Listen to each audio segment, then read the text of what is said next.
What is next for Jiri Prochazka? After knocking out Khalil Rountree in round 3, what is next from? We should go on to fight Alex Pereira for a third time, in which I got Alex Pereira winning this fight. And this is going to be an easy fight for Alex Pereira because in their first two fights, Alex Pereira showed that his striking speed and power is just way too much for Jiri Prochazka. I can see Alex Pereira catching Jiri Prochazka and knocking him out. The only way Jiri Prochazka wins this fight is if he catches Alex Pereira and knocks him out, which is very possible since Jiri has a ton of power and Alex Pereira has a glass jaw.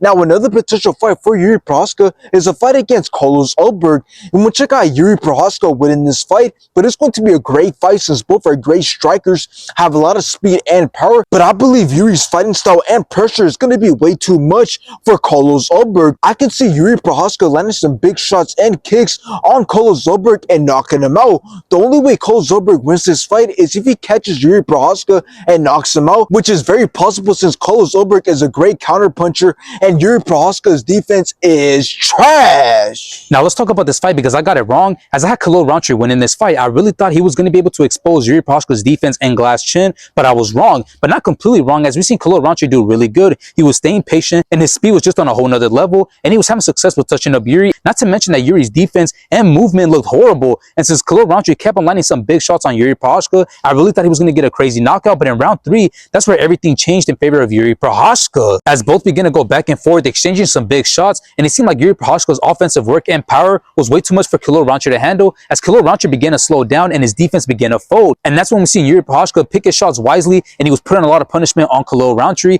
and that's when Khalil Rountree obviously got knocked out by Jiri Prochazka. So now this puts Jiri in a very good position to where he has to fight for the belt next, assuming that Alex Pereira doesn't go up to heavyweight. But if he does, well, then that means that Jiri Prochazka will fight Carlos Ulberg for the vacant light heavyweight title. But anyways, another potential fight for Jiri Prochazka is a fight against Magomed Ankalaev. We need to see this fight at some point in the future because this is a crazy matchup that we've never seen before. And if we do get this fight, I got Magomed Ankalaev beating and embarrassing Jiri Prochazka, because if Khalil Rountree couldn't take full advantage of Jiri Prochazka's shit defense and movement, Ankalaev will. So Ankalaev can win this fight either by being on the front foot looking to overwhelm Jiri with his pressure, or by being on the back foot looking to counter him, but Ankalaev will expose and embarrass Jiri Prochazka.